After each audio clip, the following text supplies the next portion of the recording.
வணக்கம். வேந்தரின் கண்ணுறங்கும் வேளை இரவு செய்திகளுக்காக காவேரி ஜெகநாதன். முதலில் தலைப்புச் செய்திகள். நியூட்ரினோ திட்டத்திற்கு சுற்றுச்சூழல் அனுமதி ரத்து. தென்மண்டல பசுமை தீர்ப்பாயம் உத்தரவு. மீனவர்கள் பாரம்பரிய உரிமை பாதுகாக்கப்படும். பேரவையில் அமைச்சர் ஜெயக்குமார் உறுதி. ஜெயலலிதா மரணம் பற்றி விசாரணை நடத்தும் அதிகாரம் இல்லை, மாநில அரசுக்கே இருப்பதாக மத்திய அரசு விளக்கம். ஆர்கே நகரில் 29 வாக்குப்பதிவு மையங்கள் பதற்றமானவை. தேர்தல் அலுவலர் பிரவீன் நாயர் தகவல். விஷவாயு தாக்கி 3 தொழிலாளர்கள் பலி. புதை சாக்கடை சுத்தம் செய்தபோது நேரிட்ட விபரீதம். தேனியில் நியூட்ரினோ திட்டத்திற்கு மத்திய அரசு அளித்த சுற்றுச்சூழல் அனுமதியை தென்மண்டல பசுமை தீர்ப்பாயம் ரத்து செய்துள்ளது. தேனி மாவட்டம் பொட்டிபுரம் பகுதியில் நியூட்ரினோ ஆய்வகம் அமைக்கும் திட்டத்திற்கு மத்திய அரசு அனுமதி அளித்திருந்தது. 2011ஆம் ஆண்டு இதற்கான சுற்றுச்சூழல் அனுமதிக்கு மத்திய அரசு ஒப்புதல் அளித்தது. இதனை எதிர்த்து பூவுலகின் நண்பர்கள் அமைப்பு தென்மண்டல பசுமை தீர்ப்பாயத்தில் மனு தாக்கல் செய்தது. இதனை விசாரித்த தென்மண்டல பசுமை தீர்ப்பாயம் சுற்றுச்சூழல் ஆய்விற்கு மத்திய அரசு அளித்த அனுமதியை ரத்து செய்து உத்தரவிட்டது.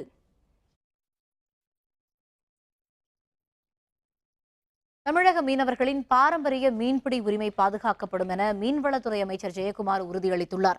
3 நாள் விடுமுறைக்கு பிறகு தமிழக சட்டப்பேரவையின் கூட்டம் இன்று தொடங்கியதும் மறைந்த முன்னாள் உறுப்பினர்களுக்கு இரங்கல் குறிப்பு வாசிக்கப்பட்டது.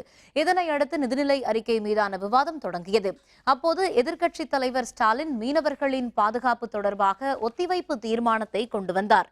தமிழக மீனவர்களின் நலன்களை பாதுகாக்க வேண்டும் என்றும் மீனவர் பிரச்சினைக்கு நிரந்தர தீர்வு காண வேண்டும் என்றும் அவர் வலியுறுத்தினார். தமிழக மீனவர்கள், இலங்கை மீனவர்கள் ஆகியோரோடு இந்திய இலங்கை அமைச்சர்கள் கலந்து கொண்டு பேச்சுவார்த்தை நடைபெற்று வருகின்றன. 27/1/2014 முதல் கட்ட பேச்சுவார்த்தையை தொடங்கியதிலிருந்து இன்று வரை இலங்கை அரசு அடம்பிடித்து வந்து கொண்டிருக்கிறது. மீனவர்கள் மீது வன்முறை தாக்குதல் நடத்தக்கூடாது. 5/11/2012 நடைபெற்ற பேச்சுவார்த்தையில் இவைகளெல்லாம் ஒப்புக்கொள்ளப்பட்டிருக்கிறது. ஆனால் அதையும் மீறி இப்பொழுது இலங்கை அரசும் இராணுவத்தின் மூலமாகவும் தமிழக மீனவரை சுட்டுக் கொன்று மனித உரிமைகளை வேட்டையாடி கொண்டிருக்கிறது. இதற்கு பதிலளித்து பேசிய அமைச்சர் ஜெயக்குமார் தமிழக மீனவர்களின் பாரம்பரிய மீன்பிடி உரிமை பாதுகாக்கப்படும் என்று உறுதியளித்தார். மீனவர்களுக்கு உரிய பாதுகாப்பு, நம்முடைய ட்ரெடிஷ்னல் வாட்டரில் நம்முடைய பாரம்பரிய உரிமை நிலைநாட்டப்பட வேண்டும். பாரம்பரிய முறையில் மீன்பிடிக்க அனுமதிக்க வேண்டும். திசை மாறுகின்ற மீனவர்களை கைது செய்யக்கூடாது, அடிக்கக்கூடாது, துன்புறுத்தக்கூடாது, சுடக்கூடாது, வலைகள் அறுக்கக்கூடாது, படகுகள் பிடிக்கப்படக்கூடாது என்கின்ற அடிப்படையிலே அதற்கெல்லாம் உடனடியாக முற்றுப்புள்ளி வைத்தாக வேண்டும் என்று சொல்லி அதற்கும் அந்த கோரிக்கை வைத்தோம்.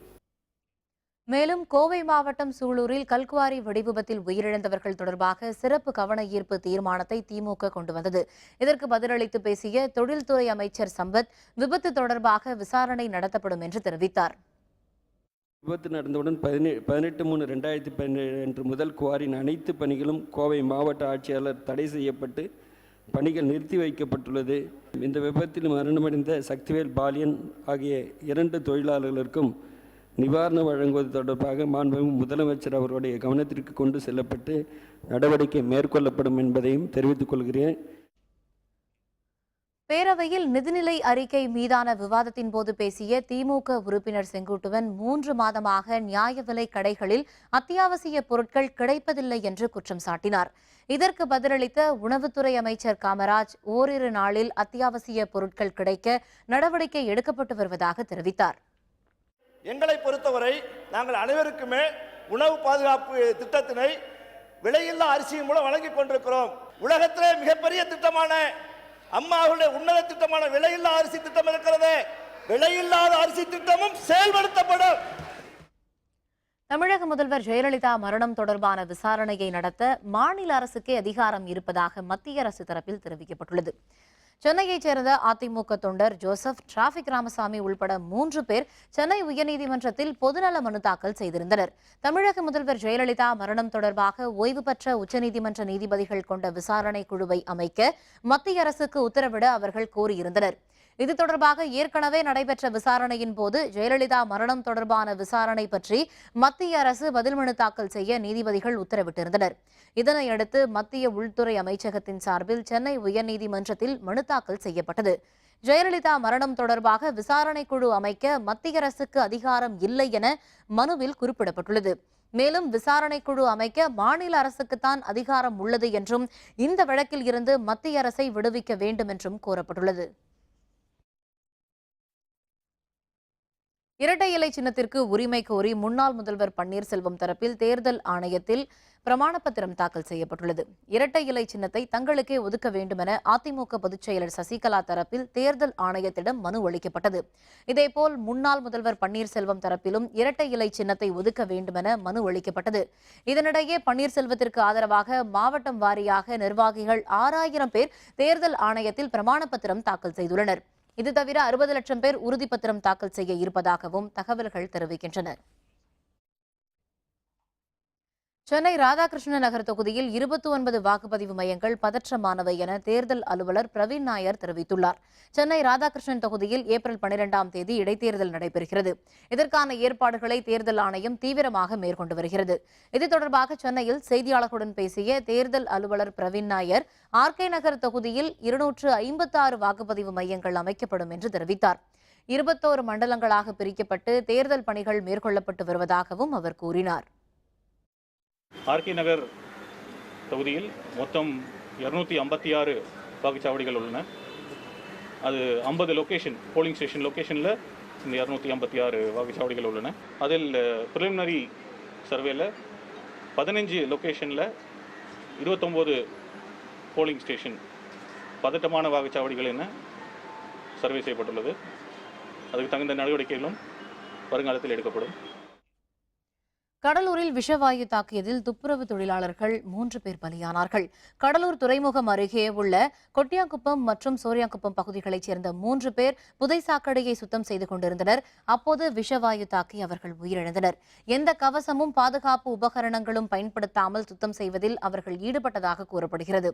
இதனையடுத்து அங்கு வந்த தீயணைப்புத் துறையினர் துப்புரவு தொழிலாளர்களின் உடல்களை மீட்டு மருத்துவமனைக்கு அனுப்பி வைத்தனர். இது தொடர்பாக திருப்பாப்புலியூர் காவல்துறையினர் விசாரணை மேற்கொண்டுள்ளனர். மணிப்பூர் மாநில சட்டப்பேரவையில் நடைபெற்ற நம்பிக்கை வாக்கெடுப்பில் பிரேம்சிங் தலைமையிலான பாரதிய ஜனதா அரசு வெற்றி பெற்றுள்ளது. மணிப்பூர் பேரவைக்கு அண்மையில் நடைபெற்ற தேர்தலில் பாரதிய ஜனதா 21 இடங்களிலும் காங்கிரஸ் 28 இடங்களிலும் வெற்றி பெற்றது. ஆட்சி அமைக்க 31 உறுப்பினர்கள் ஆதரவு என்ற நிலையில் தேசிய மக்கள் முன்னணி, நாகா மக்கள் முன்னணி ஆகிய கட்சிகள் ஆதரவு தெரிவித்ததால் பாரதிய ஜனதா கட்சியின் பலம் 33ஆக அதிகரித்தது. இதனையடுத்து பாரதிய ஜனதா கட்சியைச் சேர்ந்த பிரேம்சிங் முதல்வராக தேர்ந்தெடுக்கப்பட்டார். சட்டப்பேரவையில் பெரும்பான்மை பலத்தை நிரூபிக்க ஆளுநர் நஜ்மா ஹெப்துல்லா உத்தரவிட்டதை அடுத்து பேரவை கூட்டம் இன்று நடைபெற்றது. முன்னதாக நடைபெற்ற எம்எல்ஏக்கள் கூட்டத்தில் மணிப்பூர் பேரவை தலைவராக யும்னாம் கிம்சான் தேர்ந்தெடுக்கப்பட்டார். பின்னர் நடைபெற்ற நம்பிக்கை வாக்கெடுப்பில் பாரதிய ஜனதா அரசுக்கு 32 வாக்குகள் கிடைத்தன. இதனையடுத்து பிரேம்சிங் தலைமையிலான பாரதிய ஜனதா அரசு வெற்றி பெற்றுள்ளது. I really congratulate my teams, the honorable MLAs, including the opposition's MLAs. It is not my success, it is the success of the BJP Modi ji, it is the success of the Manipur peoples. And our priority as for the Modi ji state will be to give the proper governance to the state. Hydro carbon திட்டத்தை ரத்து செய்ய கோரி போராட்டம் நடத்திய நெடுவாசல் போராட்ட குழு பிரதிநிதிகளுடன் பேச்சுவார்த்தை நடத்த உள்ளதாக பெட்ரோலியத்துறை அமைச்சர் தர்மேந்திர பிரதான் தெரிவித்துள்ளார். புதுக்கோட்டை மாவட்டம் நெடுவாசலில் எரிவாயு திட்டத்தை ரத்து செய்ய கோரி நடைபெற்ற போராட்டம் தொடர்பாக மத்திய அரசு நடவடிக்கை எடுக்கவில்லை என அதிமுக எம்பி வனரோஜா மக்களவையில் கேள்வி எழுப்பினார். இதற்கு பதிலளித்த பெட்ரோலியத்துறை அமைச்சர் தர்மேந்திர பிரதான், ஹைட்ரோ கார்பன் திட்டத்தால் நெடுவாசலில் உள்ள விவசாயிகளின் வாழ்வாதாரம் பாதிக்காது என விளக்கம் அளித்தார். நெடுவாசல் போராட்டக்குழு பிரதிநிதிகளுடன் பேச்சு நடத்த இருப்பதாகவும் அவர் கூறினார். There is already in Tamil Nadu, in latter part of country, there are productions. There is no conflict between oil and gas production and farming. With knowing that, I am respecting the sentiment of local farming community and my friends. Through them, I would like to inform the whole state. There will be no communication gap. You all should come and have a long discussion. What is the matter of fact, and government is going to clarify everything and will take care of their concern. பாகிஸ்தானில் இருந்து பத்திரமாக தில்லி திரும்பிய இஸ்லாமிய மதகுருக்கள் மத்திய வெளியுறவுத்துறை அமைச்சர் சுஷ்மா ஸ்வராஜை சந்தித்து நன்றி தெரிவித்தனர். தில்லி ஹசரத் நிஜாமுதீன் தர்காவைச் சேர்ந்த தலைமை மதகுரு சையத் ஆசிஃப் அலி நிசாமி, அவருடைய உறவினர் நசீம் அலி நிசாமி ஆகியோர் பாகிஸ்தானின் லாகூர் நகரில் உள்ள புகழ்பெற்ற வழிபாட்டு தலத்திற்கு சென்றனர். பின்னர் அவர்கள் காணாமல் போனதை அடுத்து மத்திய வெளியுறவுத்துறை அலுவலர்கள் பாகிஸ்தான் அலுவலர்களை தொடர்பு கொண்டு இது தொடர்பாக பேசினர். இதனிடையே IS உளவு படையிடம் சிக்கிய அவர்களை மீட்ட பாகிஸ்தான் அலுவலர்கள் தில்லிக்கு திருப்பி அனுப்பினர். தில்லி திரும்பிய அவர்கள் மத்திய அமைச்சர் சுஷ்மா ஸ்வராஜை சந்தித்து தங்களை மீட்க நடவடிக்கை எடுத்ததற்கு நன்றி தெரிவித்தனர். இந்த சந்திப்பின் போது வெளியுறவுத்துறை இணையமைச்சர் VK சிங், வெளியுறவுத்துறை செயலர் ஜெய்சங்கர் ஆகியோர் உடனிருந்தனர். மத்திய அரசின் இயற்கை எரிவாயு திட்டத்திற்கு எதிர்ப்பு தெரிவித்து வடகாடு பகுதியில் மக்கள் மேற்கொண்டுள்ள போராட்டம் இன்று 16வது நாளாக நீடிக்கிறது. புதுக்கோட்டை மாவட்டம் வடகாடு, நல்லாண்டர் கொல்லை பகுதிகளில் ஹைட்ரோ கார்பன் திட்டத்திற்கு எதிர்ப்பு தெரிவித்து மக்கள் போராட்டத்தில் ஈடுபட்டு வருகின்றனர். வடகாடு பகுதியில் இன்று 16வது நாளாகவும், நல்லாண்டர் கொல்லை பகுதியில் 33வது நாளாகவும் போராட்டம் நீடிக்கிறது. சுந்தன்பட்டி, தோழன்பட்டி, வடக்குப்பட்டி, கள்ளிக்கொல்லை ஆகிய பகுதிகளைச் சேர்ந்த மக்கள் வடக்குப்பட்டி அரசு பள்ளி அருகில் இருந்து ஊர்வலமாக புறப்பட்டு போராட்டத்திற்கு வந்தடைந்தனர். மத்திய மாநில அரசுகளை கண்டித்து முழக்கங்களை எழுப்பினர். வடகாடு போராட்டத்திற்கு ஆதரவு தெரிவித்து மாங்காடு பகுதியைச் சேர்ந்த மக்களும் இன்று போராட்டத்தில் ஈடுபட்டனர். இந்த ஹைட்ரோ கார்பன் திட்டத்தினால மக்களுக்கு தண்ணீர் வசதி பாதிக்கப்படுது. இந்த இடத்துல போர்பட்டால் கிட்டத்தட்ட 500 கிலோமீட்டர் தூரம் குடிதண்ணீர் பிரச்சனை, மரமட்டை பிரச்சனை, விவசாயம் அனைத்தும் பாதிக்கும். மக்கள் பூராவே இழப்பாகும். ஏப்ரல் 3 தமிழகத்தில் பொது வேலை நிறுத்தம். விவசாய சங்கங்களின் கூட்டு இயக்கம் அறிவிப்பு. விவரம் விளம்பர இடைவேளைக்கு பிறகு.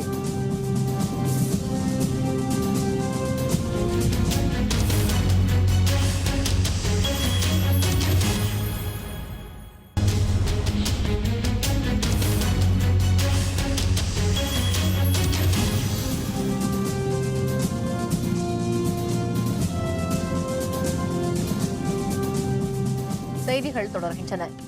நடிகர் தனுஷின் அங்க அடையாளங்களை ஆய்வு செய்த அறிக்கையை மருத்துவர்கள் மதுரை உயர்நீதிமன்ற கிளையில் தாக்கல் செய்துள்ளனர். மதுரை மாவட்டம் மேலூரைச் சேர்ந்த கதிரேசன் தம்பதியினர் நடிகர் தனுஷை தங்களது மகன் என உரிமை கோரி மேலூர் நீதிமன்றத்தில் வழக்கு தொடர்ந்தனர். இதனை எதிர்த்து தனுஷ் சார்பில் சென்னை உயர்நீதிமன்ற மதுரை கிளையில் மனு தாக்கல் செய்யப்பட்டது.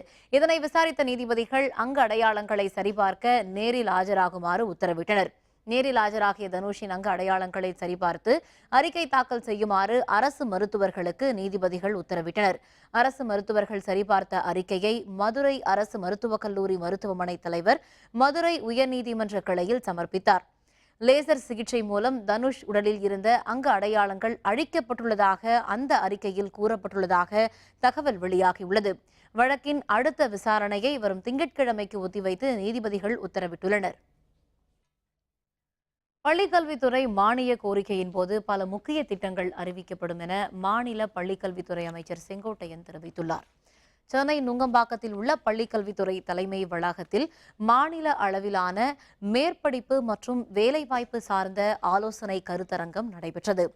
இதில் கலந்து கொண்டு பேசிய அமைச்சர் செங்கோட்டையன் அனைத்து அரசு பள்ளிகளிலும் துப்புரவு பணியாளர்கள் நியமனம், யோகா பயிற்சி என பல்வேறு திட்டங்கள் செயல்படுத்தப்படும் என்று தெரிவித்தார். பள்ளியை சுத்தம் செய்வதற்கு சிறந்த பணியாளர்கள் இல்லாத நிலை இருக்கக்கூடும். இதையெல்லாம் சீர் செய்வதற்கு வருகின்ற பள்ளி கல்வித்துறையினுடைய மானிய கோரிக்கை வருகிற போது அனைத்தும் நிறைவேற்றி காட்டப்படும். யோகா பயிற்சி என்ற முறையில் யோகா கிளாஸ் எடுக்க போகிறோம். அதற்கும் பெரும் முயற்சிகள் நாங்கள் மேற்கொண்டிருக்கிறோம். ஏறத்தாழ 13,000 பேர்களை வைத்து அந்த பயிற்சிகள் எப்படி நடத்தப்பட வேண்டும் என்பதையெல்லாம் ஆய்ந்து கொண்டிருக்கிறோம். இந்த நிதிநிலை அறிக்கைக்கு பிறகு அதையும் நாங்கள் இந்த சட்டமன்றத்தில் அறிவிக்கப் போகிறோம். RK நகர் இடைத்தேர்தலில் தமாகவின் நிலைப்பாடு பற்றி நாளை அறிவிக்க இருப்பதாக தமிழ் மாநில காங்கிரஸ் கட்சி தலைவர் GK வாசன் தெரிவித்துள்ளார். ஈரோடு மாவட்டம் கோபிச்செட்டிப்பாளையத்தில் நடைபெற்ற தமிழ் மாநில காங்கிரஸ் கட்சியின் மாநில மாவட்ட நிர்வாகிகள் கூட்டத்தில் கலந்து கொண்ட பின்பு செய்தியாளர்களுடன் பேசிய GK வாசன், மீனவர்கள் பிரச்சினைக்கு நிரந்தர தீர்வாக கச்சத்தீவை மீட்க வேண்டும் என்று கூறினார். கேரள அரசு பவானி ஆற்றின் குறுக்கே 6 தடுப்பணைகள் கட்டுவதால் கொங்கு மண்டலம் பாலைவனமாகும் சூழ்நிலை ஏற்படும் என்றும் அவர் தெரிவித்தார். மும்முனை தாக்குதல் விவசாயிகள் மீது ஒருபுறம் தடுப்பணை கட்டுவது, மறுபுறம் நமக்கு கொடுக்கக்கூடிய தண்ணீரை முறையாக கொடுக்காமல் விவசாயினுடைய வாழ்வாதாரத்திற்கு ஆபத்து ஏற்படுத்துவதெல்லாம் சகஜமாகி போயிட்டு, நடுநிலையோடு இருக்கக்கூடிய மத்திய அரசு ஏனோ தெரியவில்லை, நடுநிலையோடு இதிலெல்லாம் செயல்படுறது கிடையாது. ஆர்கே நகர் இடைத்தேர்தலை பொறுத்தவரையில் நாளைக்கு தமிழ் மாநில காங்கிரஸ் கட்சியினுடைய அதிகாரப்பூர்வமான நிலைப்பாட்டை நான் அறிவிக்கிறேன். தமிழகம் முழுவதும் வரும் ஏப்ரல் மாதம் 3ஆம் தேதி மத்திய அரசை கண்டித்து மாநிலம் தழுவிய பொது வேலைநிறுத்த போராட்டம் நடத்தப்படும் என்று தமிழ்நாடு விவசாய சங்கங்களின் கூட்டு இயக்கம் அறிவித்துள்ளது. தமிழ்நாடு விவசாய சங்கங்களின் கூட்டு இயக்க தலைவர் கே தெய்வசிகாமணி ஈரோட்டில் செய்தியாளர்களுடன் பேசினார். மத்திய அரசு தொடர்ந்து தமிழர் விரோத போக்கை கடைபிடித்து வருவதாகவும், பவானி ஆற்றின் குறுக்கே கேரள அரசு தடுப்பணை கட்டுவதை தடுத்து நிறுத்தவில்லை என்றும் தெரிவித்தார். மத்திய அரசை எச்சரிக்கை விடுக்கும் வகையில் வரும் ஏப்ரல் மாதம் 3ஆம் தேதி தமிழகம் தழுவிய பொது வேலை நிறுத்தத்திற்கு அழைப்பு விடுப்பதாக அவர் கூறினார். மத்திய அரசு தொடர்ந்து தமிழகத்திற்கு எதிரான கொள்கைகளை கடைபிடித்து வருகிறது.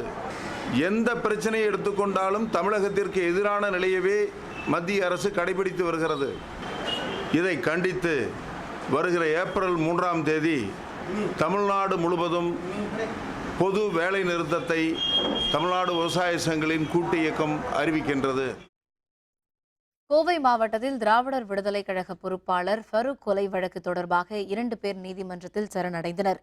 கோவை மாவட்டத்தைச் சேர்ந்த ஃபரூக் கடந்த 16ஆம் தேதி கொலை செய்யப்பட்டார். இது தொடர்பாக வழக்கு பதிவு செய்த காவல்துறையினர் ஃபரூக் நண்பர்களான அப்துல் முனாப், அகரம் நிஜிந்தா ஆகியோரிடம் விசாரணை நடத்தினர். அன்ஷரத் என்பவர் சரணடைந்த நிலையில் இன்று காலை கோவை 5வது குற்றவியல் நடுவர் நீதிமன்றத்தில் சதாம் ஹுசைன், சம்சுதீன் ஆகிய இருவரும் சரணடைந்தனர்.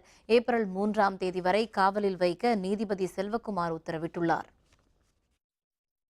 சார், கடந்த வாரம் ஏற்பட்ட ஒரு படுகொலை காரணமாக மீண்டும் போலீசாருடைய தேடுதல் மற்றும் குடும்பத்தாரிடம் நடக்கக்கூடிய வழிமுறைகள் காரணமாக, ஒரு அச்சத்தின் காரணமாக இன்று ஒரு நபர் அதே நீதிமன்றத்தில் சரணடைந்துள்ளார். மேற்படி நபருக்கும் இந்த வழக்குக்கும் சம்பந்தம் இல்லை. இனி குற்றப்பத்திரிகை, போலீஸ் விசாரணையில்தான் உண்மையான குற்றவாளிகள் யார் என்பது புலப்படும்.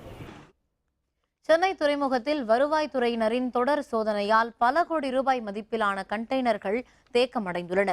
சென்னை, மும்பை உள்ளிட்ட முக்கிய துறைமுகங்களுக்கு வெளிநாடுகளில் இருந்து கப்பல்கள் மூலம் கண்டெய்னர்களில் 500 ரூபாய், 2000 ரூபாய் கள்ள நோட்டுகள் கொண்டுவரப்பட்டுள்ளதாக புலனாய்வு துறையினருக்கு தகவல் கிடைத்தது.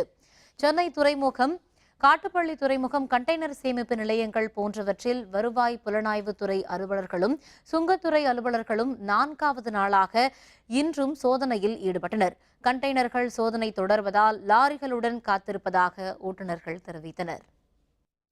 ராமநாதபுரம் மாவட்டம் திருப்புல்லானி அருகே வீட்டில் கிணறு தோண்டும் போது மணல் சரிந்ததில் ஒருவர் பலியானார்.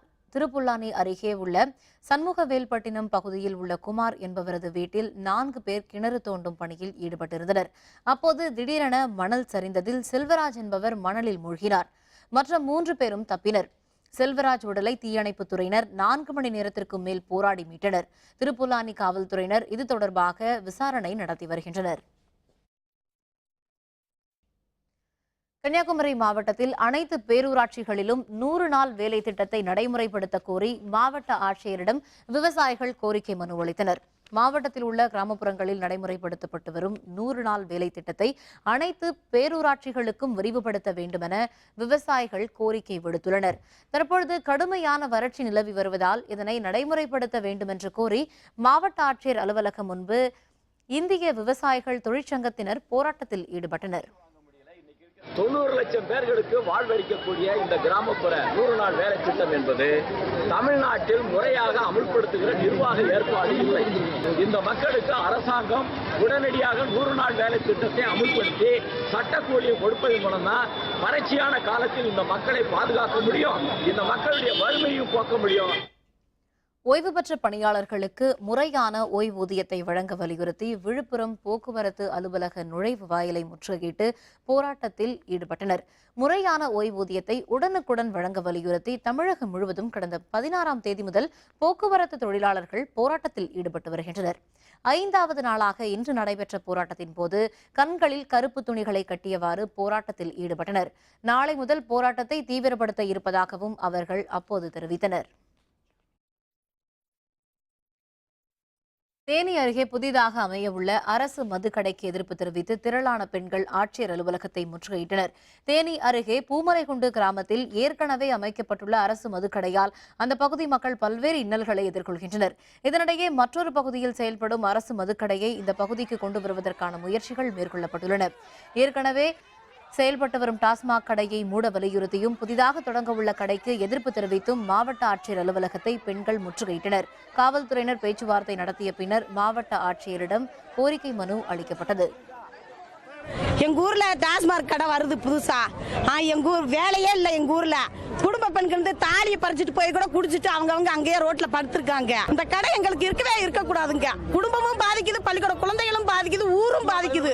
எங்களுக்கு அந்த கடையே வேணாம். 10-12 வயசு பிள்ளைகளா குடிக்க ஆரம்பிச்சுட்டாங்க. கெட்டு போயிட்டாங்க பிள்ளைய பூரா. மத்திய மாநில அரசுகள் போதிய ஒத்துழைப்பு அளிக்காததால் சிட்டுக்குருவி இனம் அழியும் ஆபத்தில் இருப்பதாக சுற்றுச்சூழல் ஆர்வலர்கள் தெரிவித்துள்ளனர். பன்னாட்டு சிட்டுக்குருவி தினம் இன்று கடைபிடிக்கப்பட்டது.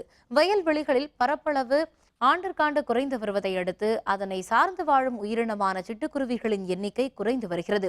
செல்போன் கோபுரங்களின் கதிர்வீச்சு, ரசாயன உரங்கள் கலப்பு, அடுக்குமாடி வீடுகள் போன்றவற்றால் சிட்டுக்குருவி இனங்கள் அழிந்து வருவதாக சுற்றுச்சூழல் ஆர்வலர்கள் தெரிவித்தனர். கன்னியாகுமரி மாவட்டத்தில் சுற்றுச்சூழல் ஆர்வலர்கள் தங்களது சொந்த செலவில் குருவிகளுக்கான கூடுகள் அமைத்து அவற்றை இலவசமாக மக்களுக்கு வழங்கி வருகின்றனர். சிட்டுக்குருவிகள் இனத்தை பாதுகாக்க அரசு தரப்பில் இதுவரை எவ்வித முயற்சியும் எடுக்கப்படவில்லை என்று அவர்கள் கூறினர்.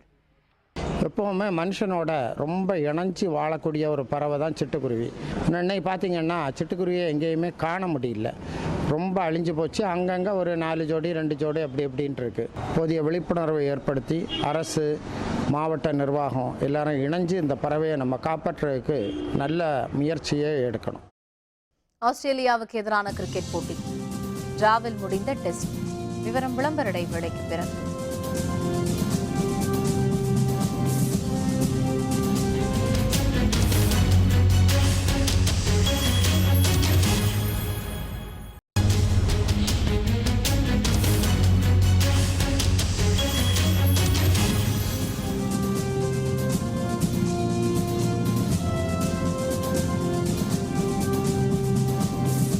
செய்திகள் தொடர்கின்றன.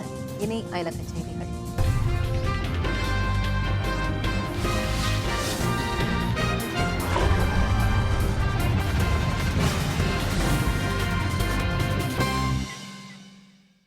வடகொரியா தொடர்ந்து நடத்தி வரும் ஏவுகணை சோதனைகளுக்கு ஐக்கிய நாடுகள் அவை கண்டனம் தெரிவித்து வரும் நிலையில் அதிக உந்து சக்தி கொண்ட ராக்கெட் என்ஜினை சோதனை செய்துள்ளதாக வடகொரியா தெரிவித்துள்ளது. ஐக்கிய நாடுகள் அவையின் கடும் எதிர்ப்பையும் மீறி வடகொரியா தொடர்ந்து அணு ஆயுத சோதனையில் ஈடுபட்டுள்ளதால் கொரிய தீபகற்பத்தில் பதற்றம் அதிகரித்துள்ளது. இந்த நிலையில் அதிக உந்து சக்தி கொண்ட ராக்கெட் என்ஜினை வடகொரியா சோதனை செய்துள்ளது.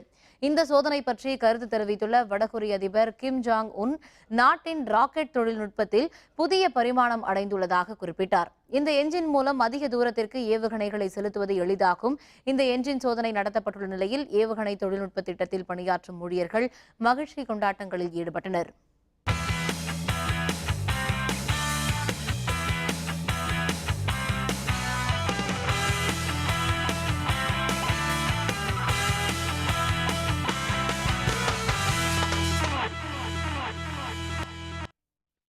இந்தியா ஆஸ்திரேலிய அணிகள் மோதும் 3வது கிரிக்கெட் போட்டி வெற்றி தோல்வியின்றி சமனில் முடிவடைந்தது.